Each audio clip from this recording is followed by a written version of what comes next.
As we are all aware of it, we are here to talk about menstrual hygiene. But since we have our doctors and other experts who will be talking about that, I want to talk a little bit on the adolescents, the health of it. Why these adolescents are important? Because as stand before you, I can see that most of you are in the age group of an adolescence. So who are these adolescents? Adolescents are those boys and girls who are in the age group of 11 to 18 years. So these are the group of people who are transitioning from childhood to adulthood. So during this transitional period, there are a lot of changes that are going on in the life of an adolescent girls. So this period is also represents the window of opportunity. And I'll tell you why it is called as the window of opportunity. It is because there are so many changes that are going on, the physical changes. These physical changes are very obvious. We can see with our eyes. The growth is very fast. There is increase in growth.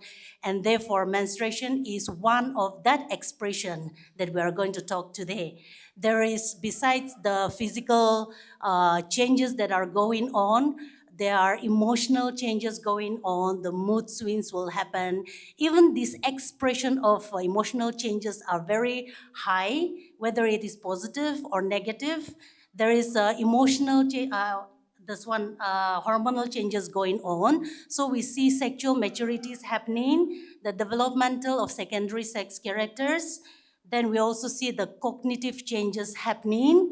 There is the thinking, the perspective, the ideas are changing, the social changes happening. We see the change in the lifestyle, food habits, behavior. We also see the psychological changes happening during this time. There is development of their own personalities. So when all these changes are happening in this age group, it is possible that these changes are happening for good, that there is a positive changes happen in this group of people, whether it is a nutritional status, if there is any poor nutritional habits that is happening in early life, there is this opportunity that God has given you to you again, that you can change it, adopt a better behavior, lifestyle, and lead a healthier life.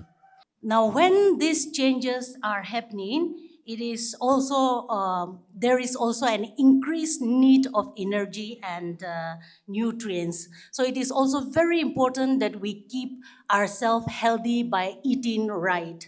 Of course, food is not the only source where we get the right means to keep ourselves healthy. There are many other ways, but food also plays a very important role. So when we eat, it is important that we eat balanced diet. You are all students, so you'll be very much aware of what is balanced diet. We need to take those nutrients, carbohydrates, fats, proteins, vitamins, minerals, etc., in the correct proportion. That is very important. It is we talk about this balanced diet, and I'm sure you're very much aware of it. But sometimes we don't eat food in the form of these nutrients, so we sometimes cannot identify whether we are eating right or not. One thing I just want to tell you, a very simple way to identify that you are eating right is that your plate should consist of all the different colors.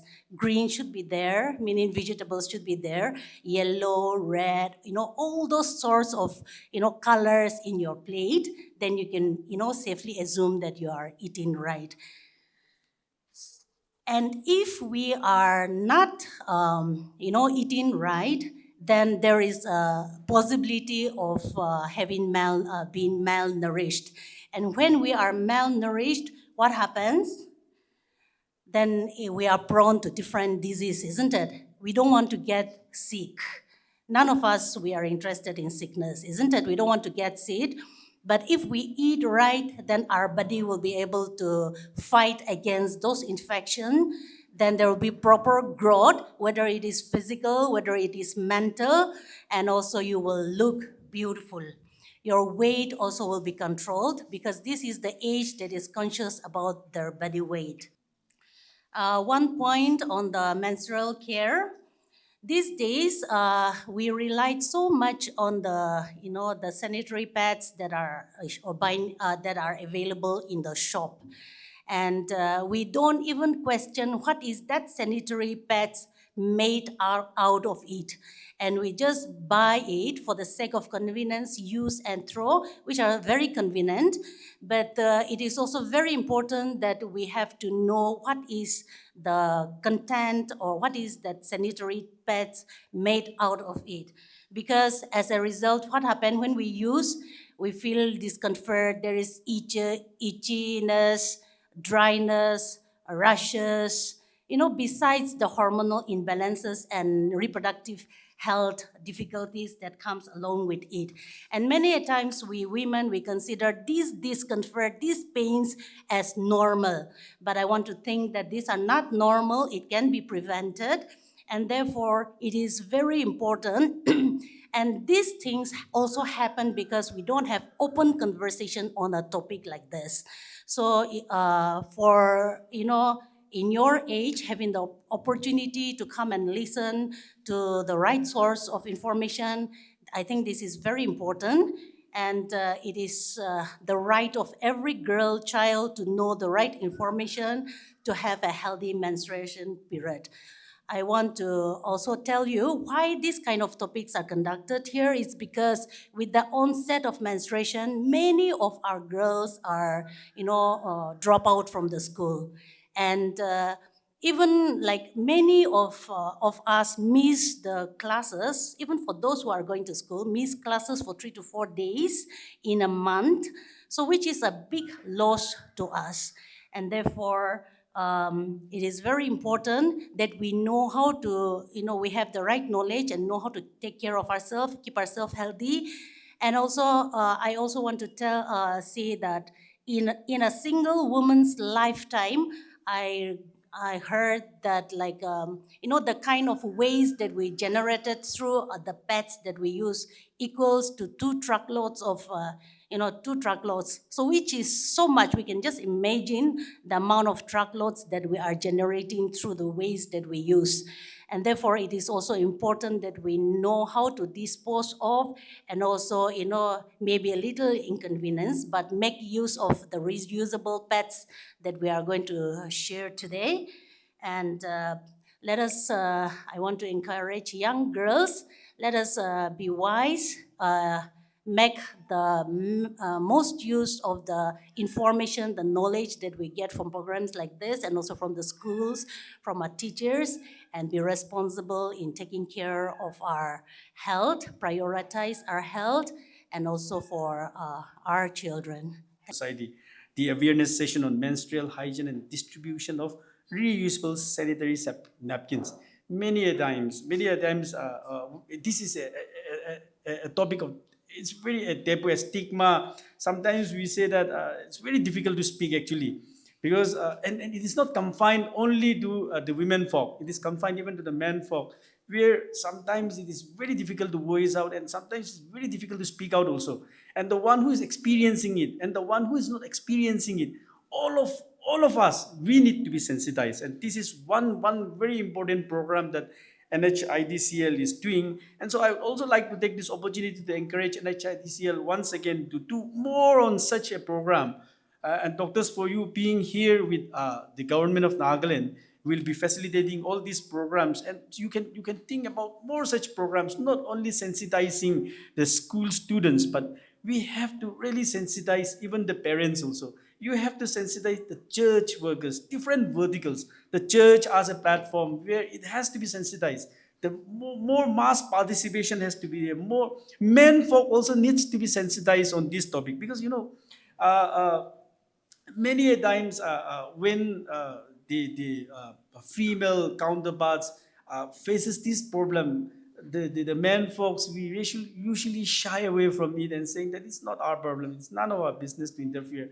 It is their physiological changes that is taking place. It's a hormonal changes that is acceptable, and it is a hormonal changes that is being taking place for time immemorial in all the females. So it is none of our concern. These too shall pass. That is a kind of a mindset that we men folk usually used to have towards this when we are talking about this topic. So we need to create such an environment where everyone, every stakeholder, even the parents needs to be sensitized, because one thing, these changes, physiological changes that we are talking place, it will start from the family itself. So the illiterate females, the illiterate mothers in the rural areas also needs to be sensitized. It will not be that much impactful in the urban areas, but who knows, in the urban areas also there are uneducated, illiterate mothers also. So we have to really focus on all these sectors. Now coming back, I will be speaking very roughly on some of the topics on policy changes actually. So like I said, we have been partnering with Doctors for You for quite some time, and we know that health is one of the indicator of advancement in the state. And health is also, good health is also one of the Sustainable Development Goals, which is outlined by the United Nations.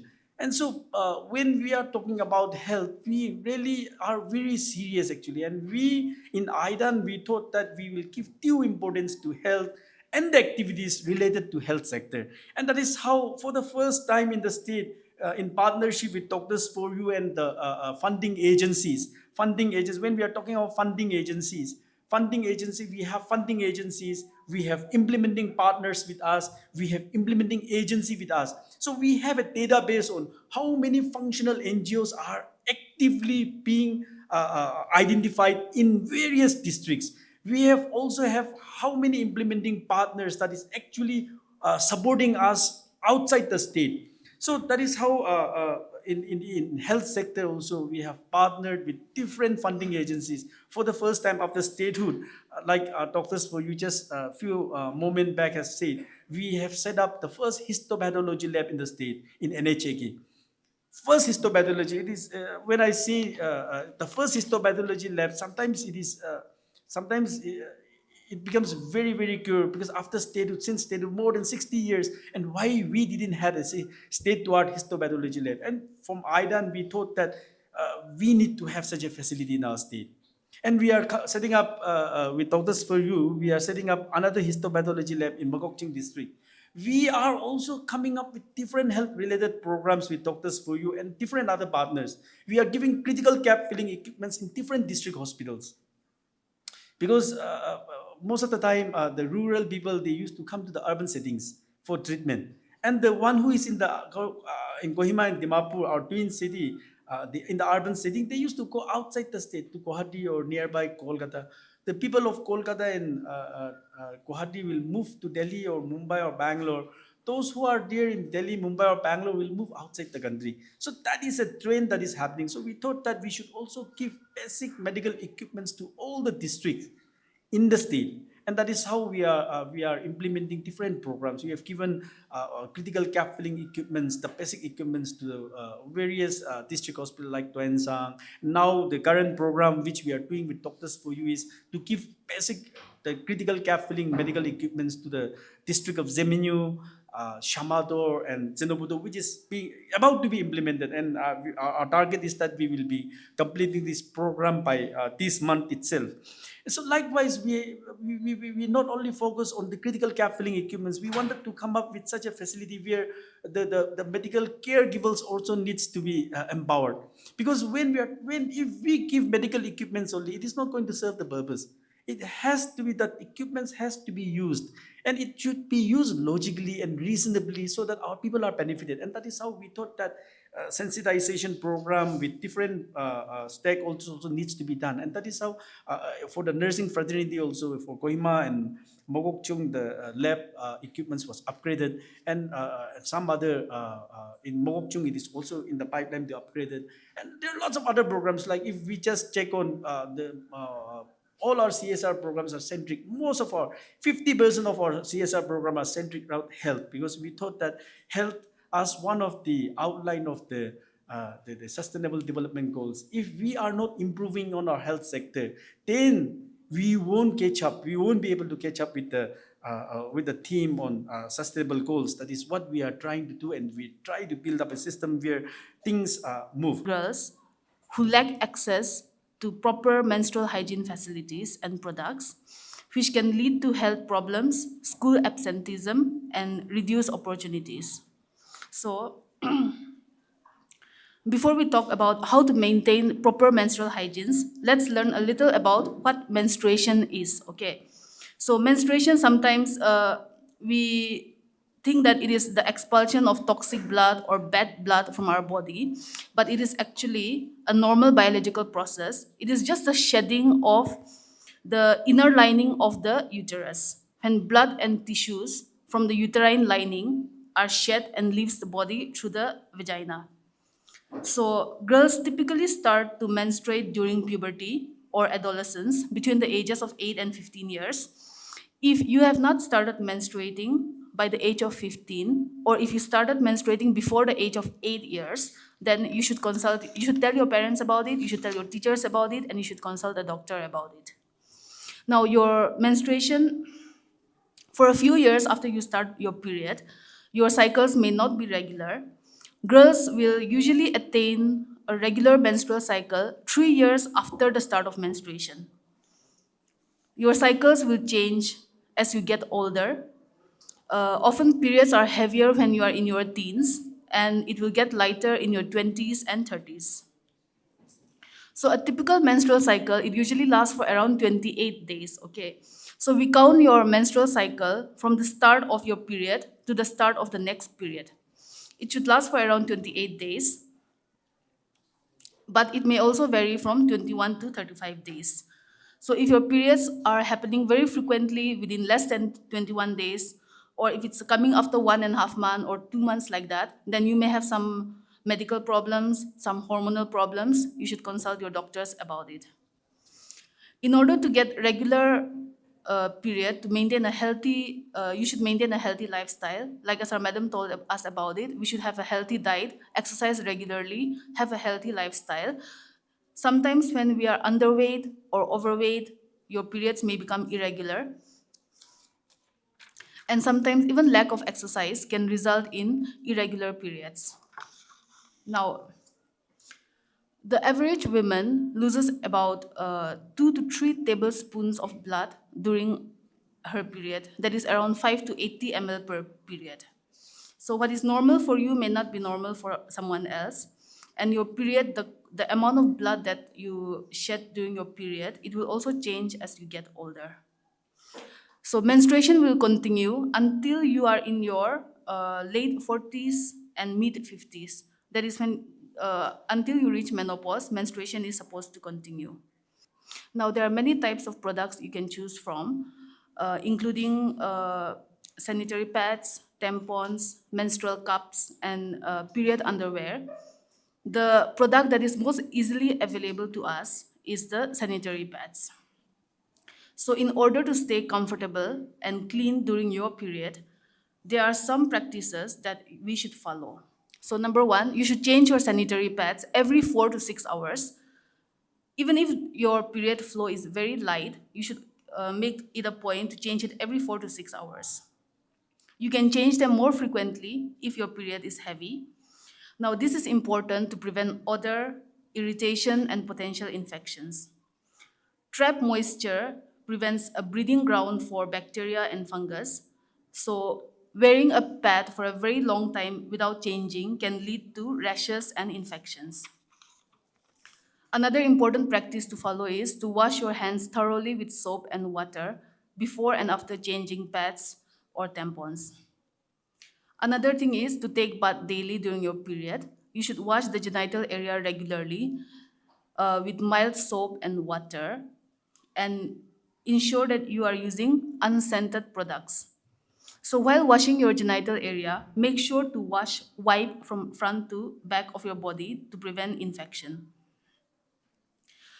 Sometimes when we are on our period, we feel lazy to take bath, But it's not like that. You should take bath regularly. Every time you go to the washroom, make it a point, or every time you change your pad, you should wash your genital area properly. So while choosing these menstrual products, you should opt for unscented pads and toilet paper because scented products can irritate the skin and impact your natural pH balance. When you are on your period, make sure to wear lightweight, breathable clothing like cotton underwear or loose clothes. Wearing tight jeans and tight fabrics can trap moisture and heat, allowing germs to grow. Another very important aspect of maintaining menstrual hygiene is the the safe disposal of menstrual products. Wrap them with toilet paper, tissue, or newspaper, and then put them in a dustbin. Do not flush menstrual products down the toilet.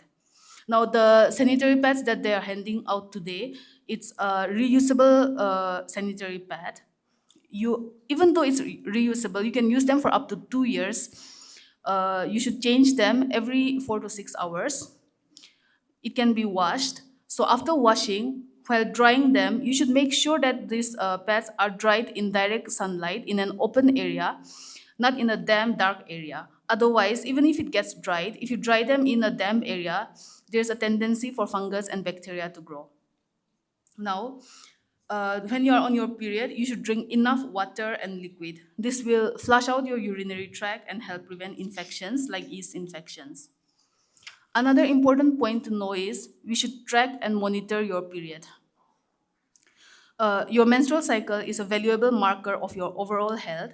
So, irregular periods can be a sign of conditions like diabetes or thyroid problems and other diseases. So, if you are getting very frequent periods or very irregular periods, then you should monitor your cycle and inform your elders about it. Now, a common problem that we face today is allergy to pets. Many girls they develop rashes and itching and discharges after wearing sanitary pads. So, if you are allergic to pads, one option is to wear clean cotton linen material. You can rewash them, reuse them. The only thing is that you should make sure that it is washed properly and dried properly in open sunlight. So, it is very important to maintain proper menstrual hygiene, cleanliness, and to stay fresh and clean during your period. It will not only promote your overall health, it will also boost your confidence and comfort. It will enhance your self esteem, and you will be able to be very productive even during your periods. Thank you.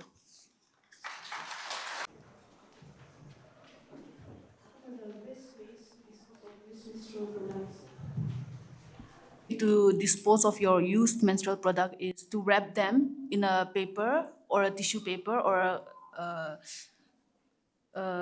in a paper and dispose of in the dustbin, okay? Because you're not supposed to flush them down the toilet. It's supposed to be burned. So it's best to put them in the dustbin after wrapping it up properly. Never flush them in the toilet or throw them openly in the dustbin. Always wrap it up. I do suffer hair fall and back pain during our periods. But if you're having excessive hair fall, one very common cause is if you have thyroid problems. And thyroid problems arises if you are eating unhealthy foods, especially if you are overweight. It may be a hormonal problem. Now, backache, as we saw on the video, during our period, the lining of our uterus is getting shed, blood is coming out. So when our uterus try to expel the blood out of it, it contracts, okay? So that may be one of the reasons why you are getting back pains. It is said that during our menstruation, we are not supposed to wash our hair. So, what are the reasons behind that? There is no reason why you can't wash your hair during. Any more question?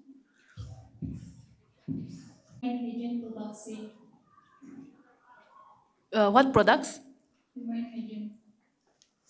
Female hygiene products. You mean like those intimate wash and vaginal washes? Yes, they are safe. They are actually very mild, so you can use them safely. If you don't have access to those, you can just use normal soap and water. But you should not use Dettol or all those strong medicated soaps to wash your private parts, okay? Otherwise, it will affect the normal bacteria growth in your vagina and it can lead to vaginal discharge. But the intimate washes that are available, those are quite mild and they are safe and can be used. So today, um, the NHIDCL and the Doctors for You, they will be handing out this relief pad. These are reusable pads, okay? So, how to reuse the pad? Soak the used pad in cold water with detergent for 15 to 20 minutes, okay? You are supposed to soak it first and then clean the pad thoroughly by rubbing it with hands and with your hand in running water, okay? And then dry the pad under direct sunlight or in a very well ventilated area. Now these pads, they're reusable, so you can use them for up to 2 years. So in 2 years time, if you are using it properly, you will be needing only two pads. If you use one, wash it, wait for it to dry, you can use the other one. So at minimum you will be needing two pads for the next 2 years if you use these pads properly.